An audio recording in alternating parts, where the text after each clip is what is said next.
I have a love-hate relationship with the Azure's Wrath update.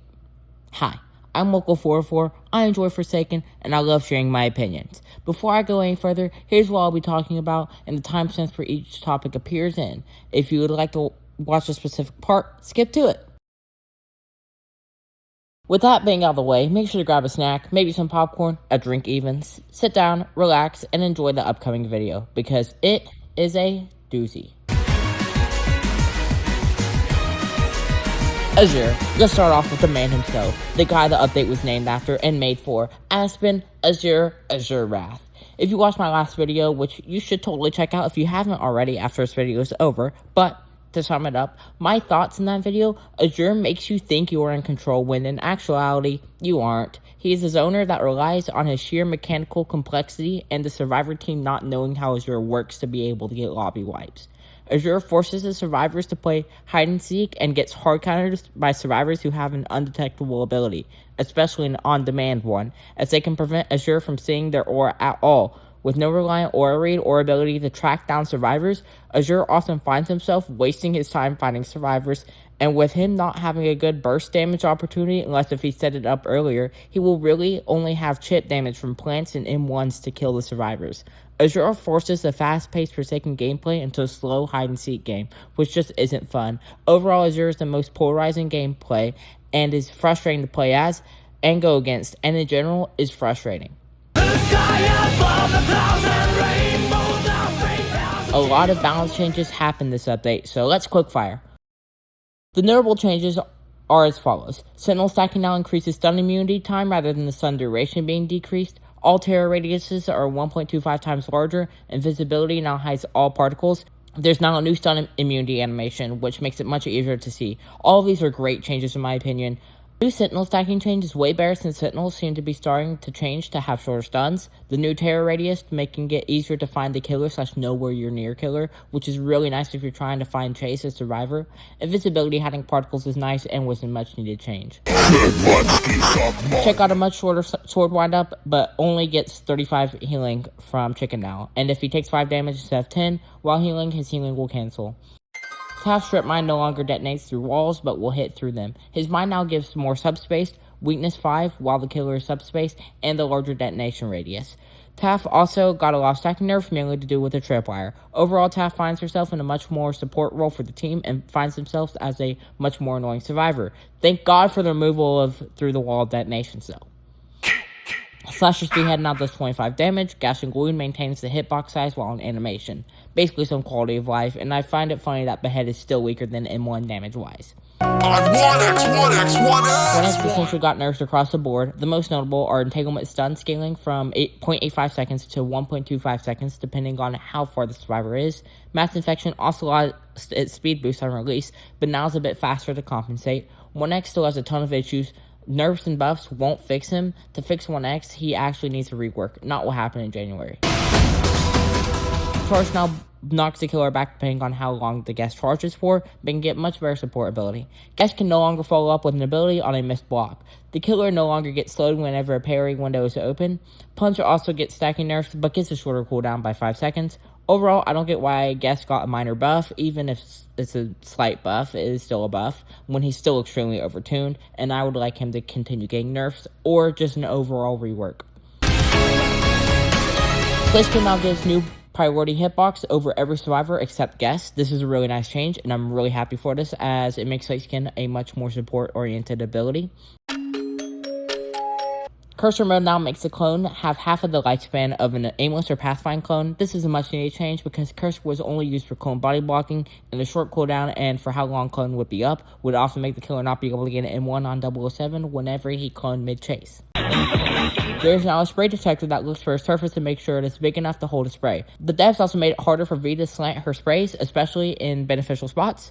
Overall, V is in a much better spot, but her core kit is still broken and she needs a complete rework to find herself in a healthy spot for the game. Purchase Face now has a shorter windup and gets a 4 times increased speed when he redirects it. Cataclysm now gives bleeding 2 instead of 3, but it gives slowness, bleeding, and highlights survivor for longer. Overall, Cataclysm cannot be ignored like it used to be, and Hunter's Face often wants to be thrown up into the air and redirected into the survivor, or used as a way to punish the survivor's whiff, which before was the only way it could have really been used effectively. Very happy to see these changes, especially as a Nosferatu main. Mobile corrupt nature now aims the cursor now. I don't play on mobile. I can't tell my thoughts on this because I frankly don't have any. From what I've heard, this is a light change. Orbs last longer, go into 6 or quicker, and no longer reduce M1's cooldown. Loss of quality of life, and I'm glad M1 no longer gets a shorter cooldown when blood is collected. Eviscerate now gives slowness whenever used. Infernal Cry now highlights survivors for less time and is less strong in Blood Hunt. Demonic Pursuit now needs an extra 0.1 seconds to charge up. These are the most notable changes. I'm glad Eviscerate got nerfed, and minor nerfs across the board essentially. Sixer still needs nerfs in my opinion, but baby steps are still steps. Now can carry turrets and dispensers. This is a really good change that could have happened for Builderman. Best one in my opinion. He can now build risky turrets away from the killer and move them to the killer if the killer is the one that can easily punish a long build time, like a mass infection.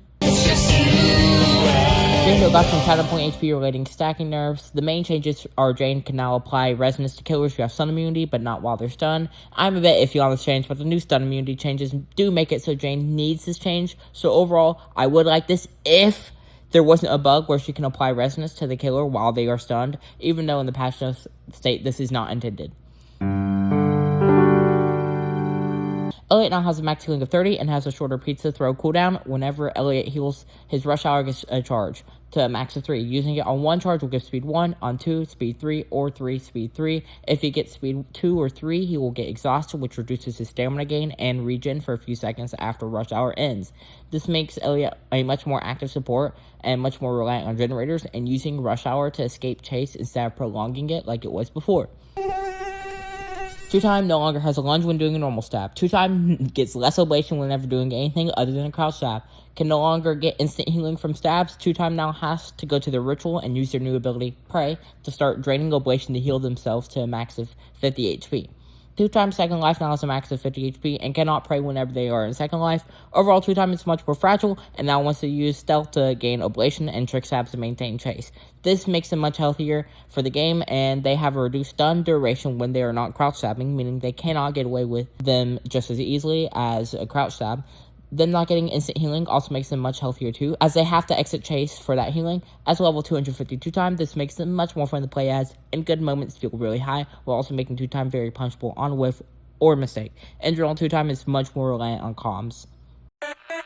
To wrap everything up, the balance changes are really good, and although some of the overtuned characters only got minor nerfs, I'll still take it, as baby steps in the right directions are still steps in the right direction. The 2-time Elliot and Builderman changes are perfect, and I adore them. The only thing I would think about changing for 2-time is giving them their normal stab lunge back, but even then, I personally prefer the no lunge, as it makes trick stabbing a bit easier for me, and I'm really glad instead of trying to outright remove trick stabbing, the developers simply made it viable only in certain scenarios. Map changes! This year's Wrath update possibly had the most map changes out of any other. This affected gameplay possibly the most, as most god loops and dead zones in the game have been removed. Although a lot of people stated that looping has been, quote, removed, unquote, this is simply false. Looping a god loop, although a form of looping, is not the end-all be-all of looping. Now loop chaining is the meta and heavily promoted, with former dead zones having lots of little obstacles that allow survivors to chain out of the dead zone. A lot of people also claim that John Doe is now the worst killer and or is in need of buffs since his footprints were really good at blocking off god loops. John Doe can still wipe pubs super easily, and footprints are now better placed in viable loop chains and good spots to chain off to, like in the middle of maps or in choke points. John Doe is still strong, and he can make dead zones by spiking on the edges of the map to force survivors into unfavorable spots. If a survivor stays in the middle of the map, John wants to spike snipe them now more than ever. He wants to balance trapping and sniping, and in general, the new map changes are great. I'm really happy with them, and before I go on to the next topic, I would like to mention the new maps. The Reborn Family Abode, Roblox HQ, and the new Horror Hotel. Reborn Family Abode has a huge dead zone in the middle, while its edges have most of the loops. So John Doe really likes this map. Roblox HQ doesn't have many good loop chain spots, meaning John Doe and Azure can easily trap and zone on it. It's pretty killer side in general. And finally, Horror Hotel looks stunning now. I love it. It feels much more liminal, and I feel like I'm in the back rooms when I play it. There's no locational anchorage, which really makes it super fun, and the loops in it aren't super strong, but aren't super weak. Losing the original Horror Hotel was certainly sad, and it was an iconic map, but this new map is phenomenal and has rooted itself as my favorite map of all time already. It's super fun.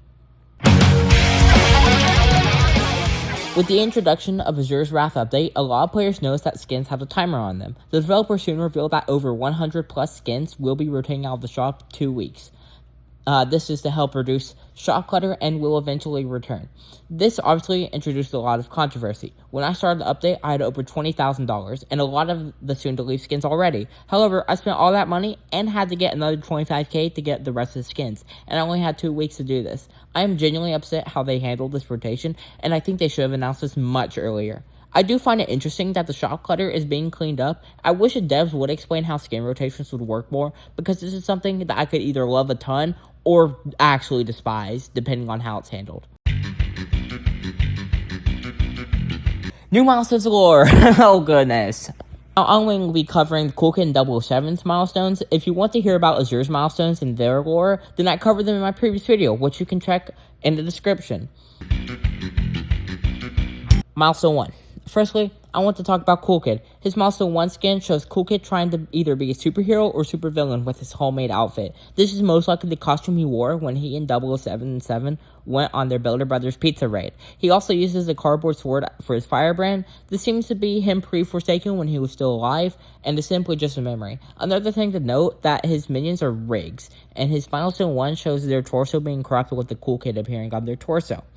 Something else that should be prefaced before going into 007's Milestone 1 skin should be the fact that the description for Cool Kid and 7's milestones are a back and forth conversation between the two, starting with Cool Kid, in which he states, quote, "I remember that look on your face, always worried, afraid, it made me feel guilty. Now I realize you brought it on yourself."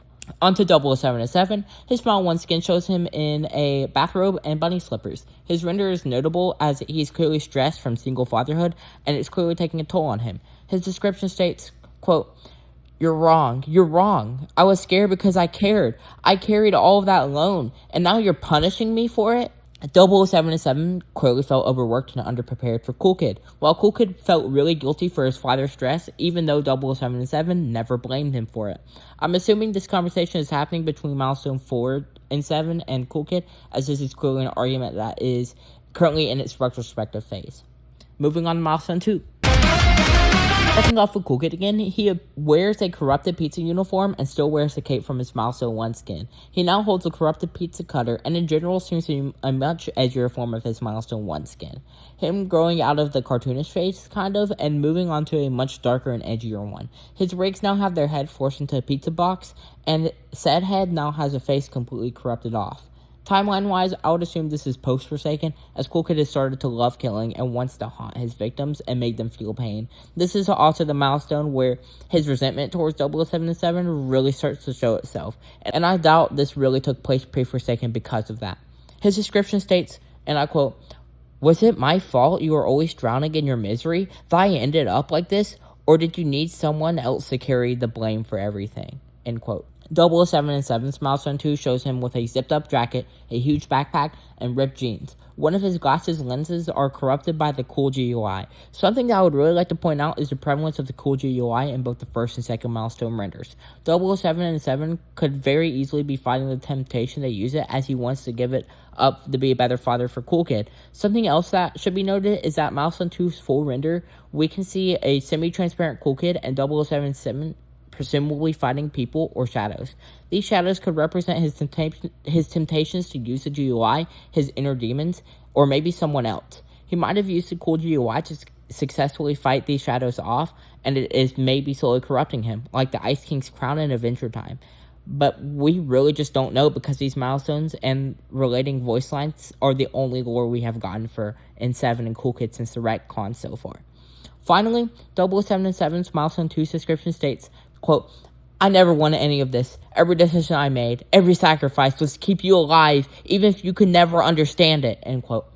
Cool Kid is clearly still blaming himself for 007 and 7's stress while trying to write it off as N7 trying to blame him, and it all being N7's fault. N7 is trying to tell Cool Kid that the stress he felt was okay, and it was to make sure Cool Kid would survive. And it's telling me Cool Kid that he's wrong and doesn't understand every decision he made was for. Also 3.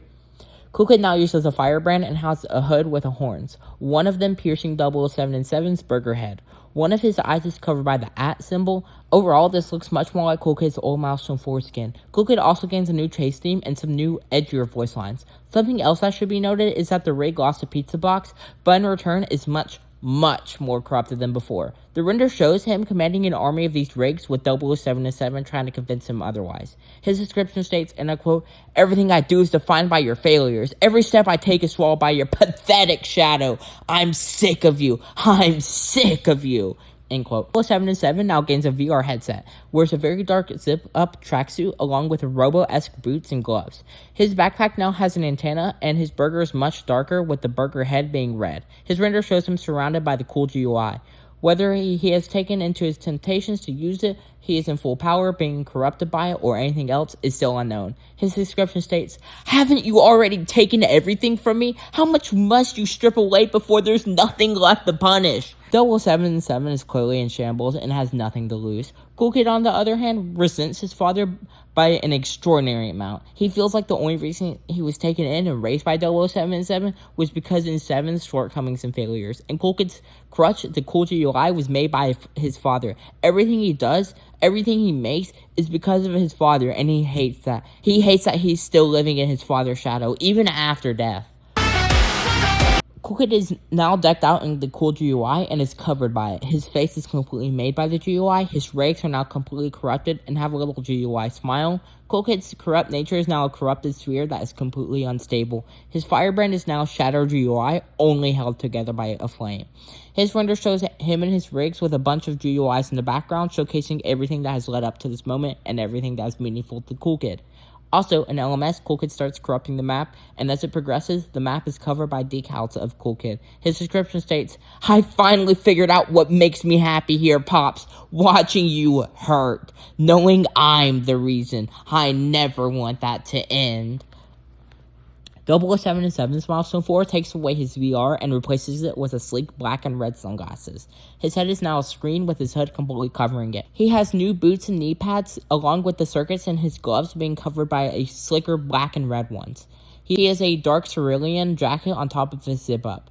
His backpack now looks much more like a PC with an antenna, as it now has fans. His render shows him being controlled by Cool Kid, which most likely shows that no matter what, Cool Kid's always going to be on his mind, and Cool Kid in this universe is everything 007 and 7 can think about, no matter what. His description states, "So that's your answer? Throwing your pain back at me like a child having a tantrum? No, I'll find you, whether you like it or not." Cool Kid seems to have completely lost his mind and only finds joy in making his father hurt. This is the way he's coping with his trauma and pain. 007 and 7 has rightfully so, calling out this childish behavior that it is, and stating that Cool Kid is having a tantrum. Overall, the new milestones are much higher quality, and I'm super happy with them, and the community consensus is on a very similar note. However, when it comes to lore, that's when things change. A lot of people really dislike how the lore went from a child thinking he was playing tag to going crazy with power, but still having a soft spot for his dad, to Cool Kid just hating 007 and 7, and how the new lore is very similar to lore between other characters, where the killer simply just hates the survivor, and vice versa. I really want to wait before I hate the new lore. I'm cautious as I think it could easily be fumbled, but after doing research and theorizing, I think this new lore could be just as good, if not better than the old lore. The devs need to clarify and solidify the lore. Something that is a real struggle is the fact that we don't know literally anything outside the milestones and voice lines. We need more to really be able to digest this new lore.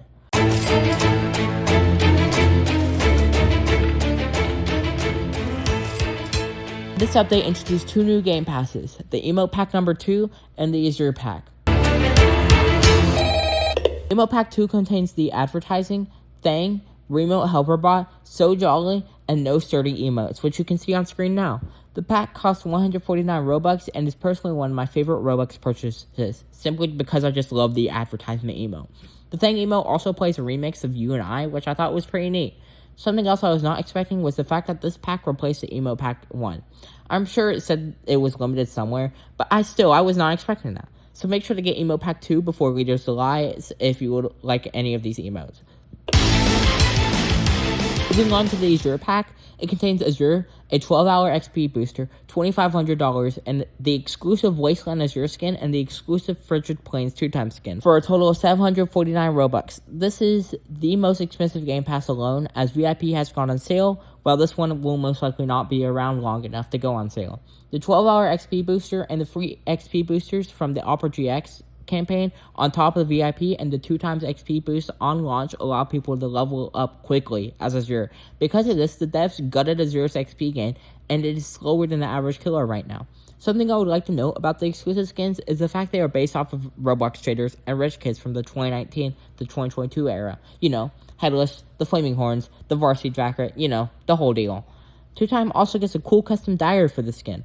Although I always push Milestones Lore for everyone, and this pack is one I would buy over and over again for every character, as it is a steal for me, I understand that a lot of people don't care for the XP booster, and would just like the exclusive skins. That, on top of the insane XP gain, makes me want to say that in the future, I want 2 passes, one without a booster, and one with, or at the very least, a way to get the exclusive skins while foregoing the booster. Finally, I would like to note that buying anything in the game with Robux after the Azure's Wrath update will now grant the Miss Big Bucks chance skin. This skin is not granted to anyone who bought anything for Robux previously.